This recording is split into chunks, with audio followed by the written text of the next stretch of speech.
నమస్కారం Zee TV news కి స్వాగతం. ముందుగా ముఖ్యాంశాలు. విశాఖ పోలీస్ కమిషనరేట్ లో వివిధ జిల్లాల పోలీసు ఉన్నతాధికారులతో వీడియో కాన్ఫరెన్స్ నిర్వహించిన హోంమంత్రి అనిత. వైసీపీ పాలనలో పోలీస్ వ్యవస్థ నిర్వీర్యమైందని విమర్శ. పిల్లల దత్తత విషయంలో ప్రతి ఒక్కరూ చట్టబద్దమైన దత్తతని ప్రోత్సహించాలని పిలుపునిచ్చిన రాష్ట్ర బాలల హక్కుల పరిరక్షణ కమిషన్ చైర్మన్ అప్పారావు. దత్తత స్వీకారం చట్టపరంగానే జరగాలని సూచన. అనంతపురం కూసలవాడలో మైనింగ్ కు కేంద్రం ఇచ్చిన నోటిఫికేషన్ వెంటనే రద్దు చేయాలని డిమాండ్ చేసిన సిపిఎం నేతలు. మైనింగ్ వలన పచ్చని ప్రాంతం నాశనం అవుతుందని ధ్వజం. ఆగస్టు 1న నగరంలో ఘనంగా జరగనున్న రంగసాయి నాటక సంఘం 14వ వార్షికోత్సవ వేడుకలు. తనిఖీల భరణికి జీవన సాఫల్య పురస్కారంతో సత్కరించనున్న నిర్వాహకులు. Andhra Pradesh electronic media journalist association Visakha జిల్లా అధ్యక్షునిగా ఎన్నికైన వాల్మీకి నాగరాజు ఏపీయూడబ్ల్యూజే కమిటీతో కలిసి జర్నలిస్టుల సంక్షేమం, యూనియన్ బలోపేతానికి కృషి చేస్తానని హామీ. వైసీపీ ప్రభుత్వంలో పోలీస్ వ్యవస్థ నిర్వీర్యమైందని ఏపీ హోంమంత్రి వంగలపూడి అనిత విమర్శించారు. ఈ సందర్భంగా పోలీసుల సంక్షేమం, గంజాయి నివారణపై ఎస్పీలతో విశాఖ పోలీస్ కమిషనరేట్ లో వర్చువల్ గా మంత్రి సమీక్ష నిర్వహించారు. అనంతరం ఏర్పాటు చేసిన మీడియా సమావేశంలో హోంమంత్రి అనిత మాట్లాడారు. పోలీస్ అంటే భయం కాదు, భద్రత అనే భరోసా రావాలని అన్నారు. పోలీసులకు వీక్ ఆఫ్ అంశాన్ని పరిశీలిస్తామని తెలిపారు. గత ప్రభుత్వంలో సరెండర్ సెలవులు కూడా ఇవ్వకుండా చేశారని ధ్వజమెత్తారు. తమ ప్రభుత్వంలో సరెండర్ లీవులకి నిధులిస్తామని స్పష్టం చేశారు. కృత నిశ్చయంతో గౌరవ చంద్రబాబు నాయుడు గారు, అదేవిధంగా పవన్ కళ్యాణ్ గారు దీని మీద స్పెషల్ గా ఫోకస్ కూడా పెట్టున్నాం. కాబట్టి పర్టికులర్ గా ఇన్నిసార్లు మేము దీని మీద రివ్యూస్ చేసుకోవడం కానీ, దీని మీద పర్టికులర్ గా అఫీషియల్స్ మాట్లాడడం కానీ జరుగుతుంది. మేము కూడా ఎవ్రీ వీక్ ఒక డిస్ట్రిక్ట్ విజిట్ కూడా, నేను కూడా డిస్ట్రిక్ట్ విజిట్ కూడా వెళ్తానండి. అదే సేమ్ టైం నేను ఏమంటానంటే, పోలీస్ డిపార్ట్మెంట్ వాళ్ళు ఎంత పని చేయాలి అని మనం ముందుకు తోసినా వాళ్ళకి కావాల్సిన ఫెసిలిటీస్ మినిమం మీకు చాలా సందర్భాల్లో చెప్పాను. ఈ వైజాగ్ మొత్తానికి, ఈ జిల్లా మొత్తానికి నాకు తెలిసి 2 ఉన్నాయి డాగ్స్. ఎంతమేరకు వీళ్ళు పని చేయగలరు, ఎంతమేరకు వాళ్ళు ఐడెంటిఫై చేయగలరు. ఈవెన్ ఇందాకే నాకు చెప్పారు, స్పాట్లోని డ్రగ్ తీసుకున్నారా లేదా అని ఐడెంటిఫై చేయడానికి ఒక టూల్ ఉంటుందండి. ఆ టూల్ కాస్ట్ 4000 రూపీస్. లాస్ట్ ఉండేది 5 సంవత్సరాలు లేదు. అంటే అలాంటి టూల్స్ అలాంటివి వీళ్ళకి కనుక ఇస్తే ఇమీడియట్గా వాళ్ళు ఐడెంటిఫై చేయడానికో, వాడు డ్రగ్ తీసుకున్నాడా, ఏం తీసుకున్నాడా అని తెలియడానికి వాళ్ళకు ఒక ఐడెంటిఫికేషన్ ఉంటుంది. ఇంతకుముందు నేను మళ్ళీ మా అసెంబ్లీలో కూడా చెప్పాను, ఫింగర్ ప్రింట్ ఐడెంటిఫికేషన్ సిస్టమ్ ఉండేది ఇంతకుముందు. ఎవరైనా అన్ఎక్స్పెక్టెడ్గా అక్కడ కొంచెం సస్పీషియస్గా తిరుగుతున్నాడు ఒకడు, అరే నువ్వు ఎక్కడున్నావు ఒకసారి ఫింగర్ ప్రింట్ వేయి అని చెప్పి. ఈవెన్తో నాకు తెలిసి పామ్ ఐడెంటిఫికేషన్ కూడా ఉండేది ఇంతకుముందు. పామ్ పెట్టినా వాళ్ళు పెట్టినా కూడా వాడు ఇంతకుముందు క్రిమినల్ బ్యాక్గ్రౌండ్స్ ఏమున్నాయి, వాటి ఎన్ని కేసులు ఉన్నాయి, వాటి పొజిషన్ ఏంటి అన్నది క్లియర్ కట్గా బయటకు వచ్చేది. మీరు నమ్మరు, నేను ఏదో రాజకీయం మాట్లాడుతున్నానని కాదు. ఈరోజు వచ్చి ఏదో గొగ్గోలు పెట్టే పరిస్థితుల్లో వాళ్ళు మాట్లాడుతున్నారు తప్పించి, లాస్ట్ 5 సంవత్సరాల్లో పోలీస్ వ్యవస్థని కంప్లీట్గా నిర్వీర్యం చేశారు. Even finger print identification system అనేది లేకపోతే ఎలా అవుతుందండి? ఇంతకుముందు ఎక్కడైనా గ్రూప్ ఆఫ్ పీపుల్ ఎక్కడైనా సభలు పెట్టుకున్నా, ఏదైనా ఆర్గనైజ్ చేసుకున్నా అక్కడికి ఫాల్కనోస్ అని వెహికల్స్ వెళ్ళేవి. వాళ్ళ హాక్ అని చెప్పేసి ఒక వెహికల్ ఉండేది, వాటిలో సీసీ క్యామ్స్ ఉండేవి. ఎక్కడైనా అలాంటివి ఎవరైనా కొంచెం సంఘ విద్రోహ శక్తులు కనుక పనిచేస్తున్నారు అనుకుంటే ఈజీగా ఐడెంటిఫై చేసుకునే సిస్టమ్ ఉండేది. సో ఇప్పుడు అవన్నీ కూడా లేవు. మీరు నమ్ముతారా, మినిమం మెయింటెనెన్స్ లేదు పోలీస్ స్టేషన్స్కి. వాళ్ళు ఇన్వెస్టిగేషన్ మెయింటెనెన్స్ అని చెప్పేసి మళ్ళీ ఇప్పుడు మేము స్టార్ట్ చేయాలి. ఇంతకుముందు చంద్రబాబు నాయుడు గారు ఉండేటప్పుడు 6000 to 8000 రూపీస్ ఇచ్చేవారు. నేను మళ్ళీ చెప్తాను, పక్కన తెలంగాణలో 75,000 ఇస్తున్నారు.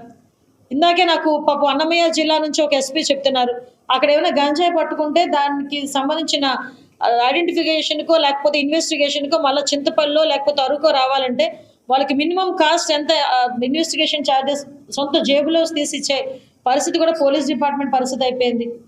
So even though police department వాళ్ళకి ఇవ్వాల్సిన టీఏడిఏలు కూడా లాస్ట్ 5 సంవత్సరాలు చెల్లించలేదు.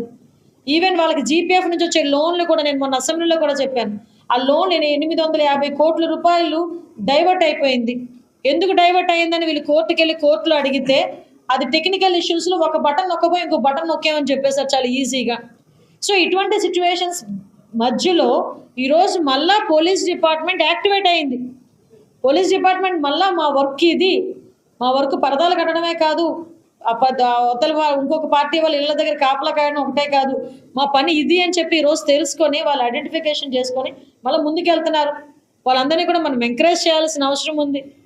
ఈరోజు ఏదో సోషల్ మీడియాను బేస్ చేసుకొని నోటుకు వచ్చినట్టు మాట్లాడేసి డిపార్ట్మెంట్ మీద బురద చల్లేదానికి, ముఖ్యంగా హోమ్ మినిస్టర్ మీద బురద చల్లేదానికి ఒక టార్గెటెడ్ వేలోని వెళ్ళడం అన్నది వాళ్ళకే మంచిది కాదు. చట్టబద్ద దత్తతల్ని మాత్రమే ప్రోత్సహించేందుకు యావత్ సమాజం పూర్తి సహాయ సహకారాలు అందజేయాలని ఆంధ్రప్రదేశ్ రాష్ట్ర బాలల హక్కుల పరిరక్షణ కమిషన్ చైర్పర్సన్ కేసలి అప్పారావు, సభ్యులు గొండు సీతారాములు తెలిపారు.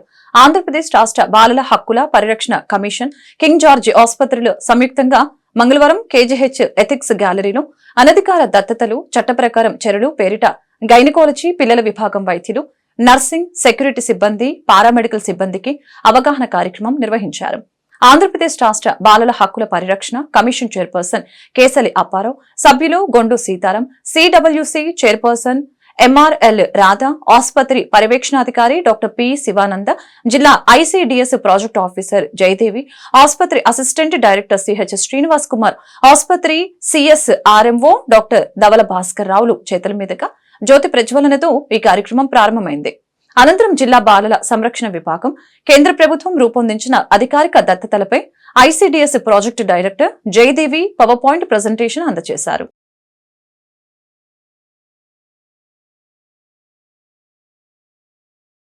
అలాగే మా సోదరులు గుండి సీతారాం గారు ఆంధ్రప్రదేశ్ రాష్ట్ర బాలల హక్కుల కమిషన్ తరఫున ఇక్కడికి రావడం జరిగింది. ఏదైతే ఇటీవల కాలంలో అనధికార దత్తత అవ్వచ్చు, చైల్డ్ ప్రొటెక్షన్ మెకానిజం అవ్వచ్చు, అలాగే డ్రగ్స్ మీద అవ్వచ్చు, దీని గురించి కూడా ఈరోజు కేజీహెచ్ విశాఖపట్నంలో చైల్డ్ రైట్స్ ప్రొటెక్షన్ మీద ఆల్ డాక్టర్స్తో, సూపరింటెండెంట్తో ఒక రివ్యూ మీటింగ్ పెట్టడం జరిగింది. అయితే ఇటీవల కాలంలో చైల్డ్ రైట్స్ వైలేషన్ జరుగుతున్నాయి. ఆ వైలేషన్ మెడికల్ పరంగా వైలేషన్ జరగకుండా ఉండాలంటే ఏం చర్యలు తీసుకోవాలి, ఎలా చేస్తే బాగుంటుంది అవన్నీ చూడడం, డిస్కస్ చేయడం కూడా జరుగుతుంది.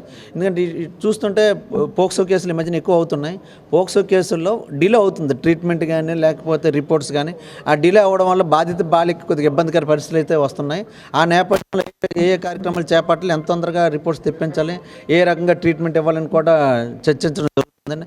అలాగే చూస్తున్నాం ఇటీవల కాలంలో కూడా కొంతమంది పిల్లల్ని దొంగతనంగా తీసుకెళ్ళిపోవడం, అలాగే సెక్యూరిటీ ప్రాబ్లం, లేకపోతే ఇక్కడ మెడికల్ సిబ్బంది ప్రాబ్లం ఏదో ఒకటి ఇలా ఎందుకు జరుగుతున్నాయి కూడా వాటి మీద కూడా డిస్కషన్ జరుగుతుంది. ఈ 3 ఆస్పెక్ట్స్ మీద ఈరోజు ఉదయం ఇక్కడ డాక్టర్స్తో, సూపరింటెండెంట్తో మీటింగ్ పెట్టడం జరిగింది. మీటింగ్ పెట్టాక ఈ చైల్డ్ రైట్స్ వైలేషన్ జరగకుండా ఉండాలంటే ఏం చర్యలు తీసుకోవాలి, మెడికల్ పరంగా ఎలా చేస్తే బాగుంటుంది అనేసి కూడా మేము చర్చించడం జరుగుతుందండి. ఆంధ్రప్రదేశ్ రాష్ట్ర బాలల హక్కుల కమిషన్ రాష్ట్రంలో ఉన్న అన్ని జిల్లాల ప్రధాన ఆసుపత్రులకు అనుబంధంగా ఏవైతే గైనకాలజీ వార్డులు, చిల్డ్రన్స్ వార్డులు ఏవైతే ఉన్నాయో వాటిని మమేకం చేస్తూ ఈ అనధికార దత్తత కార్యక్రమాలు ఎక్కడెక్కడైతే జరుగుతున్నట్లు చైల్డ్ రైట్స్ కమిషన్కి చైర్పర్సన్ గారి సారథ్యంలో కొన్ని ఫిర్యాదులు అందుతున్నాయి. దానికి అనుగుణంగా మేము బేస్ చేసుకొని ఎక్కడైతే ఫిర్యాదులు అందుతున్నాయో వాటిని ప్రత్యేకంగా దృష్టి సారించి అక్కడికి వెళ్ళి అవేర్నెస్ ప్రోగ్రాంలు కానివ్వండి, సంబంధిత గైనకాలజీ హెచ్ఓడీలు, అలాగే చిల్డ్రన్ వార్డుల తాలూకు హెచ్ఓడీలతో సమావేశాలు ఏర్పాటు చేస్తున్నాం. అలాగే సెక్యూరిటీ సిబ్బంది కానివ్వండి, లేదా శానిటేషన్ సిబ్బంది కానివ్వండి, అలాగే ఏవైతే ఇతరత్ర విభాగాలు ఉన్నాయో, ఎందుకంటే ఈ చిన్నపిల్లల తాలూకా అమ్మకం జరుగుతున్న తాలూకా ఒక అపోహలు మాత్రం ఎక్కువగా రాష్ట్రంలో బలంగా నాటుకుపోయి ఉన్నట్టు చైల్డ్ రైట్స్ కమిషన్ ఫిర్యాదులు అందుతున్నాయి. దాన్ని బేస్ చేసుకొని ఈరోజు మాట్లాడడం జరుగుతుంది. ఇక్కడ మేము వచ్చేటప్పుడు చైర్పర్సన్ గారు నేను వచ్చేటప్పుడు కొంతమంది మాట్లాడుతున్నారు. చైల్డ్ రైట్స్ కమిషన్కి విశేష అధికారులు ఉన్నాయి, కేజీహెచ్ ఆసుపత్రిలో ఉన్నటువంటి ఏ వైద్యాధికారి మీద కూడా మీ చర్యలు తీసుకున్నట్లు కనిపించలేదని చెప్పి అంటున్నారు. అది కూడా అపోహని మేము అంటున్నాం. చైల్డ్ రైట్స్ కమిషన్ దృష్టికి వచ్చిన తాలూకు ప్రతి అంశాన్ని సీరియస్గా తీసుకుంటున్నాం, సుమోటోగా ఆయన సారథ్యంలో స్వీకరిస్తున్నాం. ఒకవేళ దాంట్లో ఎవరైనా సూత్రధారులు, పాత్రధారులు ఉన్నట్లయితే సీరియస్గా స్పందించడం కాకుండా civil service code of conduct కానివ్వండి, లేదంటే డిసిప్లినరీ యాక్షన్ కానివ్వండి, లేదంటే క్రిమినల్ ఫేమింగ్ కానివ్వండి, ఏ చర్యలు చేపడితే మంచిదనే దానిపైన చైల్డ్ రైట్స్ కమిషన్ సారథ్యంలో మేము నిర్ణయం తీసుకోవడానికి సిద్ధంగా ఉన్నాం. ఎవరిని విడిచిపెట్టాం, ఎందుకంటే చైల్డ్ రైట్స్ కమిషన్ అనేది క్వాసీ జ్యుడిషియల్ సంస్థ. చైర్పర్సన్ గారు అప్పారావు గారి సారథ్యంలో ఇప్పటికే రాష్ట్ర వ్యాప్తంగా విశేషమైనటువంటి కార్యక్రమాలు చేసుకొస్తూ వస్తుంది. ఎవరైనా పిల్లలు మాత్రం అనధికారికంగా అమ్మడం కానీ, అనధికారికంగా దత్తత కార్యక్రమాలు కానీ చేపట్టినట్టు కానీ కమిషన్ దృష్టికి వస్తే మాత్రం చైర్పర్సన్ అప్పారావు గారి సారథ్యంలో సీరియస్గా స్పందించడమే కాకుండా చట్ట ప్రకార చర్యలు కూడా సిఫారసు చేసేందుకు ఆంధ్రప్రదేశ్ రాష్ట్ర బాలల హక్కుల కమిషన్ సిద్ధంగా ఉంది. అనంతపురం మండలం కుసులవాడ గ్రామ సర్వే నంబర్ 104లో మైనింగ్ కు కేంద్ర ప్రభుత్వం ఇచ్చిన నోటిఫికేషన్ ను తక్షణమే రద్దు చేయాలని సిపిఎం డిమాండ్ చేస్తుందని ఆ పార్టీ జిల్లా కార్యదర్శి ఎం జగ్గు నాయుడు తెలిపారు. ఈ సందర్భంగా పార్టీ కార్యాలయంలో ఏర్పాటు చేసిన మీడియా సమావేశంలో ఆయన మాట్లాడారు. సిపిఎం ప్రతినిధి బృందం మంగళవారం ఉదయం ఈ భూములను పరిశీలించిందని తెలిపారు. భారీ కొండలు, చెట్లు, పచ్చని పంటలతో ఈ ప్రాంతం ప్రకృతి నిలయంగా ఉందని, ఇక్కడ మైనింగ్ చేపడితే కొండలు ధ్వంసం అవుతాయని ఆందోళన వ్యక్తం చేశారు. అంతేకాకుండా ప్రకృతికి అపార నష్టం జరిగి పంటలు, తుఫాన్లు వంటి ప్రకృతి విపత్తుల నుంచి రక్షణ కరువవుతుందని చెప్పారు.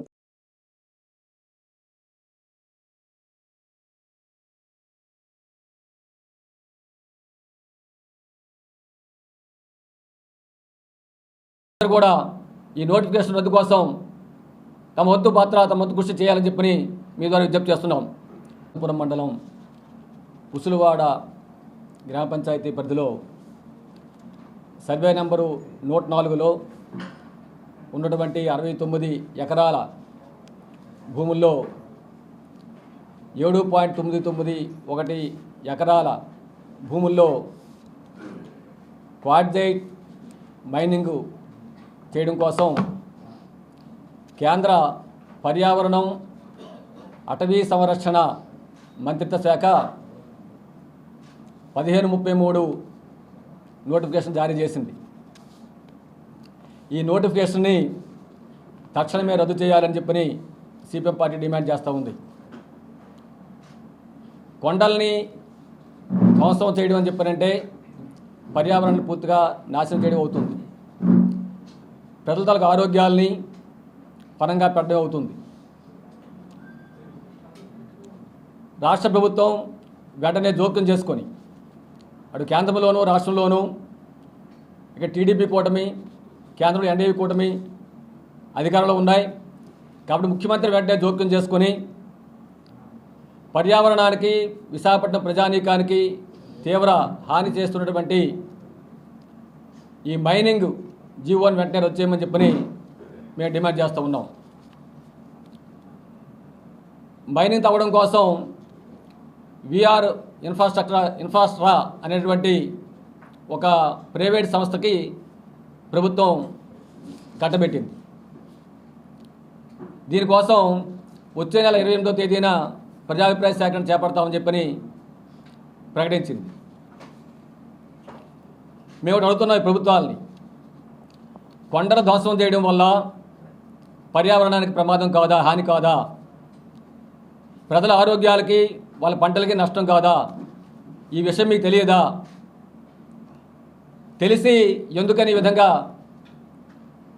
పర్యావరణ ధ్వంసం చేస్తున్నారు? ఆందోళనకర విషయం ఏంటంటే ఏ పర్యావరణ శాఖ, ఏ పర్యావరణం, అటవీ సంరక్షణ శాఖలు ఏవైతే ఉన్నాయో ఆ శాఖ ఆధ్వర్యంలోనే ఈ నోటిఫికేషన్ జారీ చేయడం అంటే రక్షించడం వాళ్ళే భక్షించే విధంగా ఈరోజు చర్యలు చేపట్టడం చెప్పినది అత్యంత ఆందోళనకర విషయం. కుసులవాడ పరిసర ప్రాంతాల గ్రామాల ప్రజలు కూడా తీవ్ర ఆందోళనతో ఉన్నారు. నేను సిపిఎం పార్టీ ప్రతినిధి బృందం ఆ ప్రాంతాన్ని పర్యటన చేసింది. ప్రధానంగా ఈ కొండల ధ్వంసం వల్ల పర్యావరణానికి, ప్రకృతికి తీవ్ర నష్టం జరుగుతుంది. గాలి, త్రాగునీరు కలుషితం అవుతుంది. ఆ ప్రాంతాల్లోని ప్రజల తాలూకా జీడి, మామిడి, కొబ్బరి తదితర పంటలన్నీ ధ్వంసం అవుతాయి. నీరు కలుషితం అవుతుంది. దీంతోపాటు మంది సముద్ర తీర ప్రాంతం తరచూ తుఫాన్లు వస్తున్నాయి. ఈ తుఫాన్లు వచ్చేటప్పుడు ప్రాణ నష్టం జరగకుండా, ఆస్తి నష్టం జరగకుండా కాపాడేది కొండలు. గతంలో హుదూద్ తుఫాన్ వచ్చినప్పుడు కూడా అది తక్కువ నష్టంతో మనం బయటపడ్డామని చెప్పినట్టే దానికి కారణం మన కొండలు. ఈ నోటిఫికేషన్ వెంటనే రద్దు చేయించాలి. అలాగే ఏదైతే 28వ తేదీన మీరు ప్రజాప్రియ సేకరణ కోసం అధికారులు కసరత్తు చేస్తున్నారో దాన్ని వెంటనే నిలుపుదల చేయాలని చెప్పని, కొండల్ని, పర్యావరణాన్ని, ప్రజల ఆరోగ్యాన్ని పరిరక్షించాలని చెప్పి సిపిఎం పార్టీగా మేము డిమాండ్ చేస్తున్నాం. రంగసాయి నాటక సంఘం 14వ వార్షికోత్సవ వేడుకలు పురస్కరించుకుని ఆగస్టు 1న ప్రముఖ రంగస్థల సినీ నటులు, రచయిత, దర్శకులు తనిఖీల భరణికి రంగసాయి జీవన సాఫల్య పురస్కారం ప్రదానం చేయనున్నట్లు రంగసాయి నాటక సంఘం వ్యవస్థాపకులు బాదంగిరి సాయి తెలిపారు. ఈ సందర్భంగా మంగళవారం ఉదయం డాబా గార్డెన్స్, విజయఫ్ ప్రెస్ క్లబ్ లో ఏర్పాటు చేసిన మీడియా సమావేశంలో వివరాలను ఆయన వెల్లడించారు. మద్దిలపాలెం కళాభారతి ఆడిటోరియంలో ఈ కార్యక్రమం సాయంత్రం 6 గంటలకు ప్రారంభమవుతుందని, అలాగే రంగస్థలం కళాకారులకి రంగసాయి థియేటర్ అవార్డ్స్ కూడా అందచేయనున్నట్లు తెలిపారు. నాటకరంగ ప్రోత్సాహమే లక్ష్యంగా 2010 ఆగస్టు 1న ప్రారంభమయ్యే రంగసాయి నాటక సంఘం ఈ 14 సంవత్సరాల ప్రయాణంలో నాటక రంగానికి ఎనలేని సేవలు అందించిందని చెప్పారు.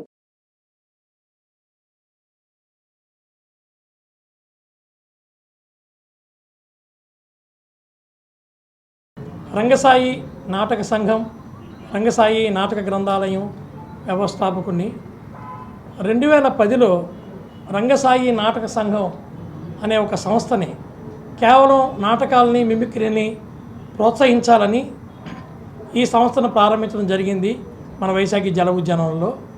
ఇప్పటికీ ఆగస్టు 1కి 14 సంవత్సరాల వేడుకలు చేస్తున్నామండి. గతంలో ఎన్నో నాటకాలు, ముఖ్యంగా సురభి నాటకాలు 107 ప్రదర్శనలు, అలాగే అనేక పుస్తకాలు కూడా ఈ సంస్థ ద్వారా ఆవిష్కరించడం జరిగింది. అలాగే సుమారు 300 మంది కళాకారుని తయారు చేయడం జరిగిందండి, బాలబాలికల్ని. అదొకటి ఈ సంస్థ చేసి ఉంది. అట్లాగే ఈ ప్రయాణంలో ఈ 14 సంవత్సరం వేడుకల సందర్భంగా మరి వెండి తెరకే ఒక ఆభరణం అయినటువంటి మరి రంగస్థల నటులు, సినీ నటులు, రచయిత, దర్శకులు మాన్యశ్రీ తనికెళ్ల భరణి గారికి రంగసాయి జీవన సాఫల్య పురస్కారాన్ని ఇవ్వడం జరుగుతుందండి. అలాగే ఉభయ తెలుగు రాష్ట్రాల్లో ఉన్నటువంటి రంగస్థల కళాకారులను ఒక 5గురిని ఎంపిక చేసి వారికి తొలి ప్రయత్నంగా రంగసాయి థియేటర్ అవార్డ్స్ అనేది ఈ 2024 నుంచే ప్రారంభించడం జరుగుతుందండి. వారిలో దర్శకత్వంలో ఎస్ఎం భాష, అట్లాగే నటుల్లో యువనటుడు వి సతీష్ కుమార్, అలాగే కె మంగాదేవి గారు రంగస్థల నటీమణి, అలాగే మన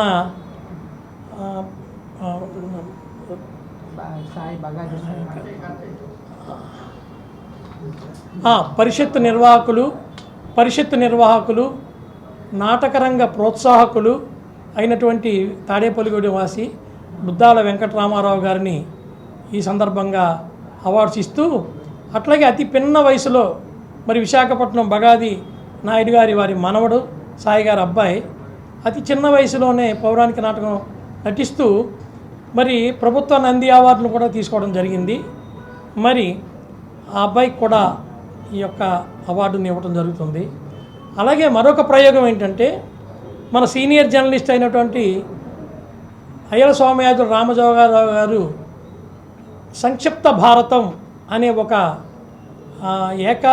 ఏకపాత్రల ఏకాంకి నాటికండి, పౌరాణిక, దాన్ని ప్రయోగాత్మకమైనది.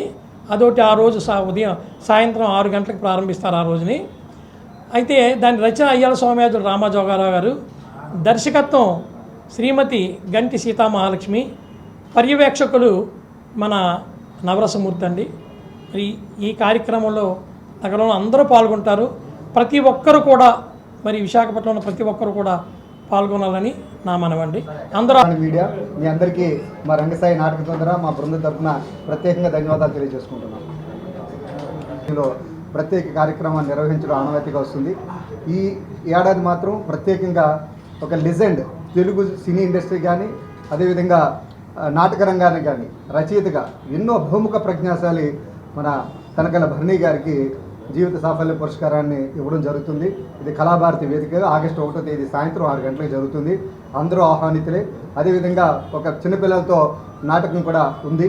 ఈ యొక్క కార్యక్రమాలకి హాజరు కావాలని కోరుతున్నాం. అదేవిధంగా మరొక 5గురికి ఈ పురస్కారాలు ఇవ్వడం జరుగుతుంది. జీవిత సాఫల్య పురస్కారం కాదు, రంగసాయి పురస్కారాన్ని ఇవ్వడం జరుగుతుంది.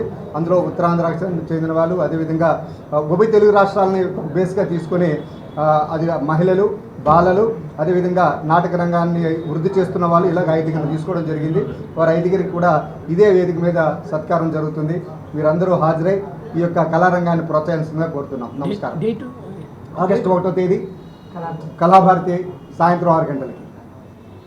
Andhra Pradesh union of working journalist APUWJ, Andhra Pradesh electronic media journalist association సంయుక్త ఏపీఈఎంజేఏ ఆధ్వర్యంలో నిర్వహించిన విశాఖ జిల్లా మహాసభను విజయవంతం చేసిన పాత్రికేయులకు విశాఖ జిల్లా Andhra Pradesh electronic media journalist association APEMJA తరపున జిల్లా అధ్యక్షుడు వాల్మీకి నాగరాజు ధన్యవాదాలు తెలిపారు. ఈ సందర్భంగా ఆయన మీడియాతో మాట్లాడారు. విశాఖ జిల్లాలో ఎలక్ట్రానిక్ మీడియా యూనిట్ ని మరింత బలోపేతం చేసే దిశగా నూతన కమిటీ కృషి చేస్తుందని తెలిపారు. తనపై నమ్మకంతో ఇంతటి బాధ్యత అప్పగించిన రాష్ట్ర కమిటీకి కృతజ్ఞతలు తెలియజేశారు. బుధవారం నగరంలో కమిటీ సమావేశం ఏర్పాటు చేసి కార్యవర్గంలోకి మరికొంతమంది పాత్రికేయుల్ని తీసుకోవడం జరుగుతుందని తెలియజేశారు. ఆసక్తిగల ఎలక్ట్రానిక్ మీడియా జర్నలిస్టులు ఈ సమావేశంలో పాల్గొనాలని తెలిపారు. రానున్న రోజుల్లో ఎలక్ట్రానిక్ మీడియా పాత్రికేయుల హక్కులు సంక్షేమానికి ఐకమత్యంతో ముందుకు సాగుతామని పేర్కొన్నారు. ఏపీడబ్ల్యూజే కుటుంబ సభ్యులందరికీ అలాగే ఎలక్ట్రానిక్ మీడియా సభ్యులకి ముందుగా ధన్యవాదాలు తెలుపుకుంటున్నాను. నాకు అధ్యక్ష పదవి ఇచ్చిన ఏపీడబ్ల్యూజే రాష్ట్ర నాయకులకి అలాగే విశాఖ జిల్లా నాయకులు కూడా ముందుగా ధన్యవాదాలు తెలుపుకుంటూ రేపు ఎలక్ట్రానిక్ మీడియా సమావేశం ఏర్పాటు చేయడం జరుగుతుంది. కనుక మండలాల్లో ఉన్న ఎలక్ట్రానిక్ మీడియా మిత్రులు, జిల్లాలో ఉన్న మీడియా మిత్రులు అందరూ ఆ మీటింగ్కి హాజరవ్వాలని, రేపు సభ్యత్వ నమోదు కూడా కార్యక్రమం జరుగుతుంది. అలాగే కార్యవర్గం కూడా ఏర్పాటు చేయడం జరుగుతుంది. కాబట్టి ఏపీడబ్ల్యూజే కుటుంబ సభ్యులందరూ ఎలక్ట్రానిక్ మీడియా సభ్యులు హాజరు కావాలని కోరుకుంటున్నాం. రాష్ట్ర నాయకుల ఆదేశాల మేరకు APWJ electronic media association APWJ కలిసి పనిచేస్తుందని, కనుక సభ్యులందరూ ఏపీడబ్ల్యూజే కార్యవర్గంలో ఉంటారు. కాబట్టి ఎలక్ట్రానిక్ మీడియా సభ్యులందరూ సభ్యత్వాలు తీసుకోవాలని కోరుకుంటున్నాం. అలాగే రేపు కార్యవర్గంతో పాటు కొత్త సభ్యత్వాలు అలాగే సభ్యత్వం పునరుద్ధరణ కూడా జరుగుతుంది. కావున మిత్రులందరూ హాజరవుతారని కోరుకుంటున్నాను. నమస్కారం. రక్షణ రంగ కార్మికుల సమస్యల పరిష్కారానికి జరుగుతున్న ఉద్యమానికి సంఘీభావం తెలియజేస్తున్నట్లు సిఐటియు జిల్లా ప్రధాన కార్యదర్శి ఆర్కేఎస్వి కుమార్ తెలిపారు. ఈ సందర్భంగా సిఐటియు కార్యాలయంలో మంగళవారం ఏర్పాటు చేసిన మీడియా సమావేశంలో ఆయన మాట్లాడారు. ఓటీ చెల్లింపు విషయంలో వివక్షతను యాజమాన్యం మానుకోవాలని తెలిపారు. దేశవ్యాప్తంగా కేంద్ర ప్రభుత్వ ఉద్యోగులకి 8వ వేతన సంఘం వెంటనే నియమించాలని, పాత పెన్షన్ స్కీమ్ పునరుద్ధరించాలని కోరారు. పేరు Reddy Venkatrao, chairman defence coordination committee, అలాగే honorary president of naval civilian employees union. వీరు గోపాలకృష్ణ గారు P federation taluka executive member, all India executive member. Kumar గారు మీ అందరికీ సుపరిచితులే. కేరళ బ్రిడ్జ్ పోర్ట్ అధీనంలో ఉంది. దాన్ని రిపేర్ల నిమిత్తం క్లోజ్ చేస్తున్నారు. దాని ప్రక్కనే డిఫెన్స్ బ్రిడ్జ్ ఉంది. డిఫెన్స్ కార్మికులు కూడా, ఈవెన్ డిఫెన్స్ పర్సన్స్ని కూడా ఆ బ్రిడ్జ్ మీద నుంచి మేము అలౌ చేయమని చెప్తున్నాం. ఈరోజు దేశవ్యాప్తంగా కేంద్ర ప్రభుత్వ ఉద్యోగులు చేస్తున్నటువంటి ఆందోళనకు సంబంధించినటువంటి అంశాలని మీ ద్వారా ప్రజానీకానికి తెలియజేయాలని చెప్పి ఈ ప్రెస్ కాన్ఫరెన్స్ నిర్వహించడం జరుగుతుంది.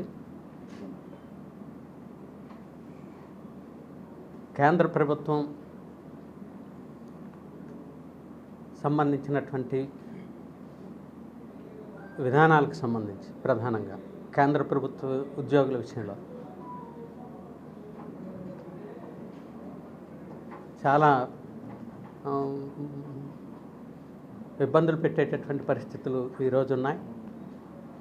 ఒకటి, డిఫెన్స్ రంగ సంస్థలని,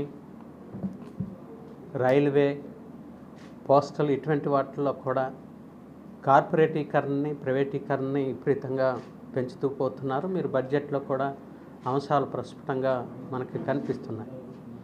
బ్రిటిష్ వాడి కాలంలో కూడా డిఫెన్స్ రంగంలో ఉండేటటువంటి ఆయుధ పరిశ్రమలు ఆనాటి ఉన్నటువంటి ప్రభుత్వ ఆధీనంలోనే ఉండేవి. ఇప్పుడు అవి కార్పొరేట్ల చేతిలో, ప్రైవేట్ వ్యక్తుల చేతిలోకి పంపిస్తున్నారు. ఇది దేశ రక్షణకి, భద్రతకి ఓ ప్రమాదకరమైనటువంటి అంశం. రెండోది, 2004లో చేరినటువంటి ఉద్యోగులకి పాత పెన్షన్ పునరుద్ధరించాలనేటటువంటి డిమాండ్ గత 20 సంవత్సరాలుగా ఉంది. దాన్ని నెరవేర్చడంలో కూడా కేంద్ర ప్రభుత్వం నిమ్మక నీరెత్తినట్లు ఉంది. 8th పే కమిషన్ కావాలని చెప్పి కేంద్ర ప్రభుత్వ ఉద్యోగులు కోరుకుంటున్నారు. ఆ విషయంలో కూడా ఎటువంటి ప్రకటన మొన్న జరిగిన బడ్జెట్లో లేకుండా ఉంది. ఇవి కాకుండా కారుణ్య నియామకాలకు సంబంధించి కానీ, కరోనా టైంలో ఆపేసినటువంటి 3 DA పాయింట్ని ఇచ్చేటటువంటి విషయంలో కానీ ప్రభుత్వం నుండి ఎటువంటి స్పందన లేదు. అందుకే ఈరోజు దేశవ్యాప్తంగా కేంద్ర ప్రభుత్వ ఉద్యోగులు రంగం మీదకి వచ్చి ఆందోళనలు చేపట్టారు. Confederation of central government employees and workers July 19న దేశవ్యాప్తంగా నిరసన తెలియజేసింది.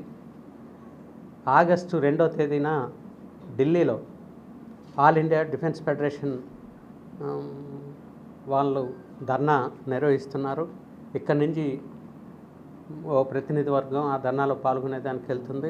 గోపాలకృష్ణ గారు ఆ ప్రతినిధి బృందానికి నాయకత్వం వహిస్తున్నారు. ఇది కేంద్ర ప్రభుత్వ ఉద్యోగులకు సంబంధించినటువంటి ప్రధాన సమస్యలు. అయితే విశాఖ రక్షణ రంగంలో ఉండేటటువంటి కార్మికులు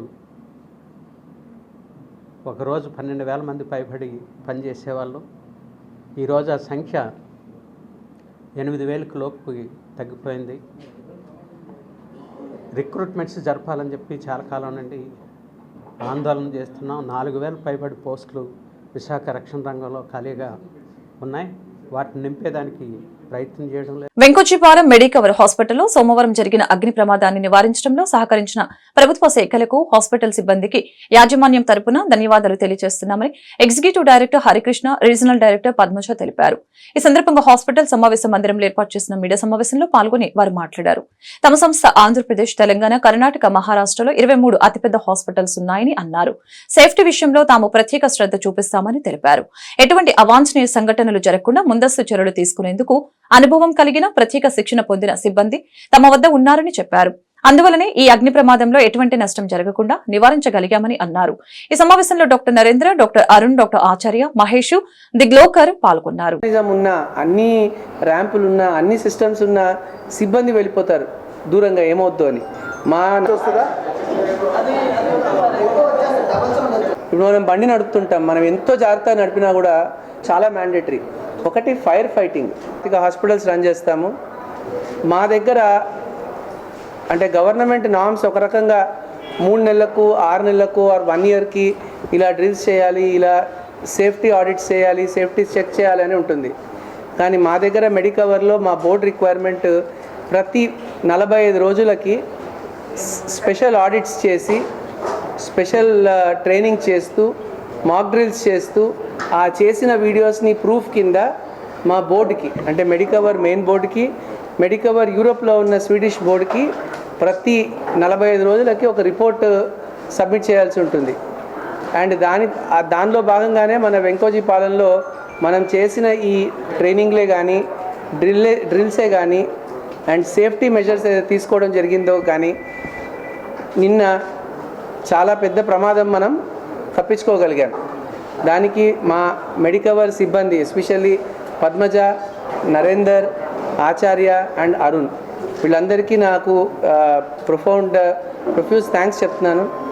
దాంతోపాటు మన రాష్ట్ర ప్రభుత్వ సంస్థలైన ఫైర్ డిపార్ట్మెంట్, పోలీస్ డిపార్ట్మెంట్ వాళ్ళు ఫోన్ చేసిన 10 నిమిషాల్లో అర్ధరాత్రి 11 గంటలకి, అంటే 11 గంటల రాత్రికి ఫోన్ చేసిన 10 నిమిషాల్లో కంప్లీట్ సిబ్బందితో, కంప్లీట్ ఇంక్లూడింగ్ డాగ్స్ వార్డ్తో పాటు మొత్తం ఎంత పెద్ద ప్రమాదమైనా ఎదుర్కోవడానికి మేమున్నాం మీతో పాటు అంటూ మాకు సహకరించిన ఫైర్ డిపార్ట్మెంట్ వాళ్ళకి, పోలీస్ డిపార్ట్మెంట్ వాళ్ళకి పేరు పేరున ధన్యవాదాలు చెప్తున్నాం. ఎందుకంటే ఫైర్ కన్నా పొగ అనేది కొంచెం తీవ్రంగా ఉంటుంది. అలాంటి పరిస్థితుల్లో మనకున్న సేఫ్టీ ఫీచర్సే కానివ్వండి, మన సిబ్బంది ట్రైనింగే కానివ్వండి, ఫైర్ డిపార్ట్మెంట్ వారి చొరవే కానివ్వండి, అద్భుతంగా, అంటే మన దేశంలో, మన రాష్ట్రంలో, వైజాగ్లో అంత లెవెల్లో ఫైర్ అంటుకున్న ఫోన్ చేసిన 10 నిమిషాల్లో రావడం. మా ఆటో స్ప్రింక్లర్ సిస్టమ్స్, అంటే ఇక్కడ fire detection, fire అలారము, fire fighting 3 వ్యవస్థలు సింక్రోనస్గా పనిచేసి ఫస్ట్ ఫైర్ని ఆపడానికి వాటి ఆటోమేటిక్ ప్రయత్నాలు అన్నీ చేశాయి. ఎందుకైనా మంచిదని ఫైర్ డిపార్ట్మెంట్ని పిలిస్తే 10 నిమిషాల్లో వాళ్ళు ఇక్కడ ఉండి మాకు చాలా హెల్ప్ చేశారు. ఈరోజు హాస్పిటల్లో పేషెంట్లకు కానీ పైన టీవీ చూస్తేనో ఎవరైనా చెప్తే కానీ. వార్తలు ముగించే ముందు ముఖ్యాంశాలు మరొకసారి. విశాఖ పోలీస్ కమిషనరేట్ లో వివిధ జిల్లాల పోలీసు ఉన్నతాధికారులతో వీడియో కాన్ఫరెన్స్ నిర్వహించిన హోంమంత్రి అనిత. వైసీపీ పాలనలో పోలీసు వ్యవస్థ నిర్వీర్యమైందని విమర్శ. పిల్లల దత్తత విషయంలో ప్రతి ఒక్కరూ చట్టబద్దమైన దత్తతని ప్రోత్సహించాలని పిలుపునిచ్చిన రాష్ట్ర బాలల హక్కుల పరిరక్షణ కమిషన్ చైర్మన్ అప్పారావు. దత్తత స్వీకారం చట్టపరంగానే జరగాలని సూచన. అనంతపురం కూసలవాడలో మైనింగ్ కు కేంద్రం ఇచ్చిన నోటిఫికేషన్ వెంటనే రద్దు చేయాలని డిమాండ్ చేసిన సిపిఎం నేతలు. మైనింగ్ వలన పచ్చని ప్రాంతం నాశనం అవుతుందని ధ్వజం. ఆగస్టు 1న నగరంలో ఘనంగా జరగనున్న రంగసాయి నాటక సంఘం 14వ వార్షికోత్సవ వేడుకలు. తనిఖీల భరణికి జీవన సాఫల్య పురస్కారంతో సత్కరించనున్న నిర్వాహకులు.